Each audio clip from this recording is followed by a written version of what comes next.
पुस्तकाचा आपण अभ्यास केला, त्याच्यानंतर आपण ग्राफचा थोडासा अभ्यास करायचा आहे.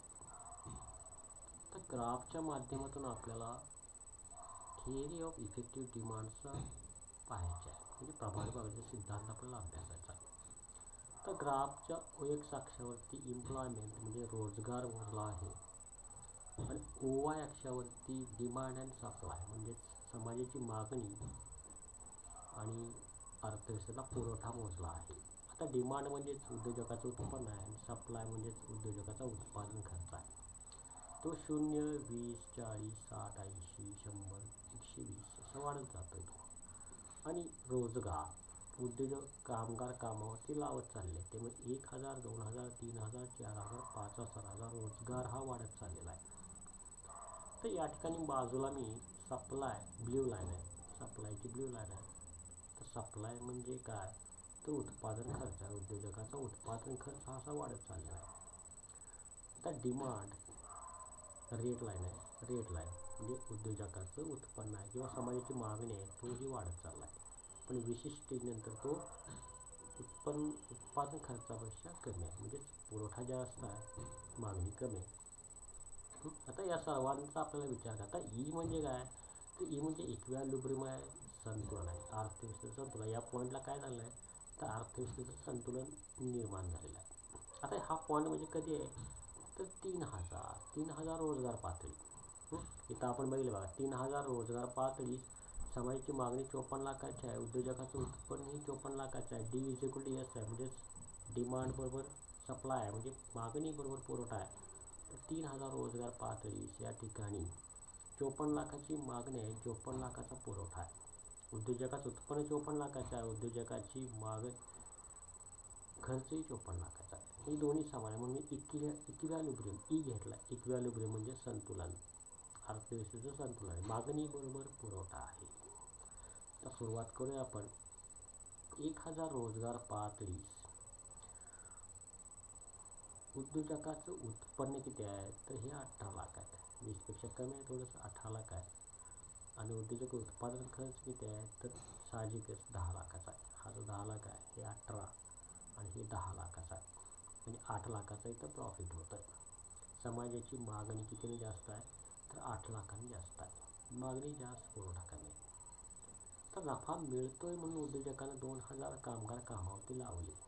तर या 2000 कामगार कामावरती लावले असता समाजाची मागणी किती आहे, तर इथं आहे बघा, 36 लाखाची समाजाची मागणी आहे आणि 30 लाखाचं अर्थव्यवस्थेला पुरवठा.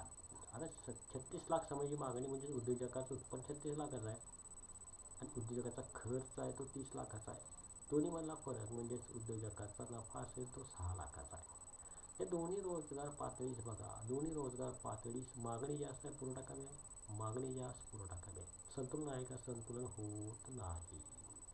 तिसरी रोजगार पातळीचा विचार केला आपण, या ठिकाणी समाजाची मागणी 54 आहे आणि एकूण पुरवठा 54 आहे, म्हणजे मागणी बरोबर पुरवठा आहे, म्हणून इक्विलिब्रियम पॉईंट आहे, या ठिकाणी समान आहे. आणि याच ठिकाणी प्रभावी मागणी निर्माण होते. ज्या ठिकाणी मागणी आणि पुरवठा समान असतो, इक्विलिब्रियम अर्थव्यवस्था संतुलित होते, त्या ठिकाणी प्रभावी मागणी निर्माण होते. आता पुढचा विचार केला आपण, 4000 कामगार कामावरती लावले तर मागणी कमी आहे. रेड लाईन आहे ती खाली आहे आणि ब्ल्यू लाईन वरती आहे, म्हणजे मागणी कमी पुरवठा जास्त, उद्योजकाचा तोटा होईल, असंतुलन निर्माण होईल, मागणी कमी पुरवठा जास्त. तर त्याच्यानंतर विचार केला, 5000 कामगावरती लावले तर मागणी कमी आहे, पुरवठा जास्त आहे, म्हणजेच उत्पन्न कमी आहे उद्योजकाचा आणि खर्च जास्त आहे, तोटा होतो. आणि या ठिकाणी संतुलन होत नाही, म्हणजे असंतुलन या 4000 आणि 5000 रोजगार पातळीस आहे.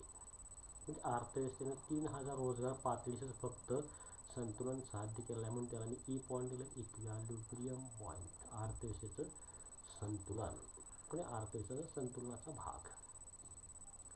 अपूर्ण रोजगार पातळीस संतुलन साध्य केलेलं आहे, आणि ज्या ठिकाणी संतुलन साध्य केलं जातं त्याच ठिकाणी अर्थव्यवस्थेत प्रभावी मागणी निर्माण होते. ई पॉईंटला अर्थव्यवस्थेत प्रभावी मागणी निर्माण झालेली आहे. तर याच्यानंतरचा थोडासा विचार आपल्याला करायचा आहे, तो म्हणजे कसा बघा. आता आता ही नवीन स्लाइड आपण बघतोय. या स्लाइडमध्ये विचार करतोय इक्वॅलिब्रियम पॉईंटचा. फर्स्ट इक्वॅलिब्रियम पॉईंट 3000चा आहे. 3000ला समाजाची मागणी 54 आहे, अर्थव्यवस्थेला पुरवठा पण 54 लाखाचा आहे.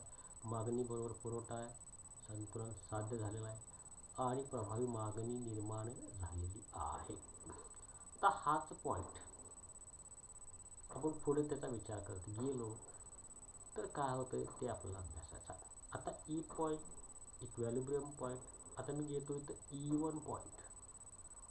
तर E1 पॉईंट म्हणजे काय बघा. E1 पॉईंट म्हणजे इफेक्टिव्ह डिमांडचा E1 पॉईंट म्हणजे हे पहिलं संतुलन आहे. ई म्हणजे हे पहिलं संतुलन आहे, E1 म्हणजे दुसरं संतुलन आणि E2 म्हणजे तिसरं संतुलन. तर ई पॉईंटला पण प्रभावी मागणी निर्माण झालेली आहे, E1 पॉईंटला पण प्रभावी मागणी निर्माण झालेली आहे आणि E2 पॉईंटलाही प्रभावी मागणी निर्माण झाली. पण कधी निर्माण होते ही E1 आणि E2ची प्रभावी मागणी कधी निर्माण होते त्याचा थोडासा आपल्याला अभ्यास करायचा आहे. आता कोष्टक बघावं लागेल या दोन्हीचा E1 आणि E2चा विचार करण्यासाठी मला कोष्टक बघावं लागेल. तर कोष्टकाचा थोडासा विचार करतोय आपण. 3000 रोजगार पातळीस अर्थव्यवस्थेत 54 लाख समाजाची मागणी आहे, 54 लाख अर्थव्यवस्थेचा पुरवठा आहे. मागणी आणि पुरवठा समान आहे, प्रभावी मागणी निर्माण झालेली आहे. कारण का अर्थव्यवस्थेनं संतुलन साध्य केलेलं असल्यामुळे प्रभावी मागणी निर्माण झालेली आहे.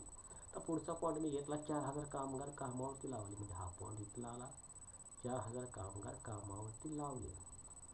तर 72 लाख समाजाची मागणी आणि 72 लाखच पुरवठा असेल. मी या ठिकाणी म्हणतोय असेल. 72 लाख समाजाची मागणी आणि 72 लाख पुरवठा असेल तर अर्थव्यवस्था साहजिकच संतुलन साध्य करेल. दुसरं संतुलन असेल 72 लाख समाजाची मागणी, 72 लाख अर्थव्यवस्थेला पुरवठा. मागणी बरोबर पुरवठा याला म्हणतो मी E1 पॉईंट म्हणजेच D=S1. संतुलन दुसरं, हे पहिलं संतुलन, हे दुसरं संतुलन. आता याचा विचार करायचा आपला. 4000 रोजगार पातळी, 4000 रोजगार पातळी, कोष्टकावरती 4000 रोजगार पातळी. आता इथं जो पॉईंट घेतोय तर आपण कितीचा घ्यायचा आहे तर 72. आता 72चा पॉईंट घेतला तर साहजिक 70च्या वरती हा 72.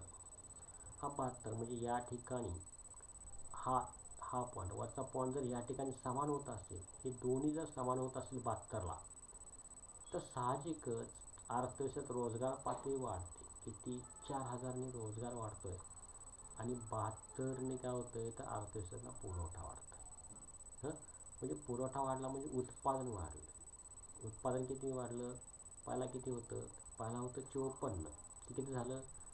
72 झालं. म्हणजे जसजशी प्रभावी मागणी वाढत जाते तसं समाजाची मागणी आणि अर्थव्यवस्थेतलं उत्पादन आणि रोजगारही वाढत जातो. सुरुवातीचं प्रभावी मागणी 54ची आहे, दुसरी प्रभावी मागणी 72ची आहे.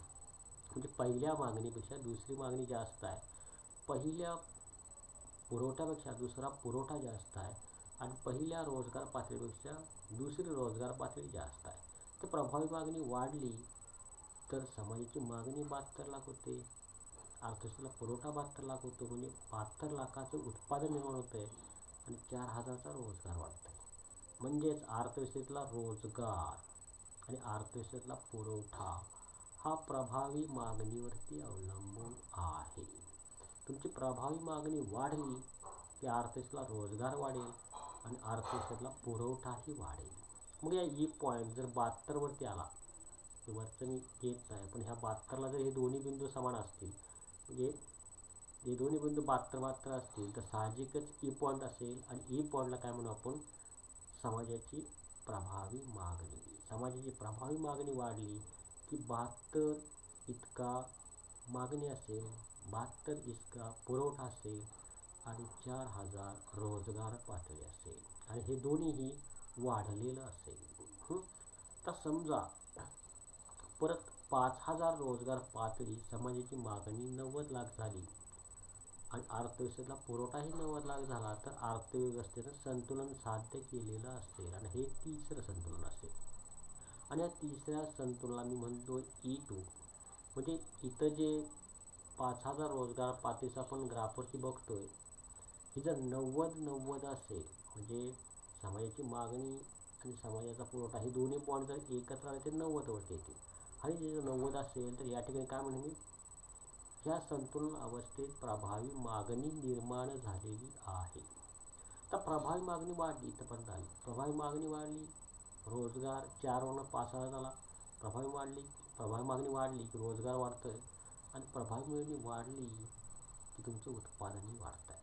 तर बघा, प्रभावी मागणी वाढली, उत्पादन 72वरनं 90 लाख झालं आणि रोजगार मात्र 4000वरनं 5000 झाला. म्हणजे प्रभावी मागणी वाढली की तुमचं उत्पादन वाढेल आणि तुमचा रोजगारही वाढेल.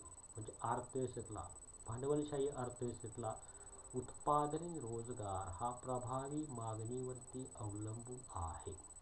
जसजशी तुमची प्रभावी मागणी वाढत जाईल तसतसा अर्थव्यवस्थेतला उत्पादन आणि रोजगार हा वाढत जाईल असं केन्स म्हणतो.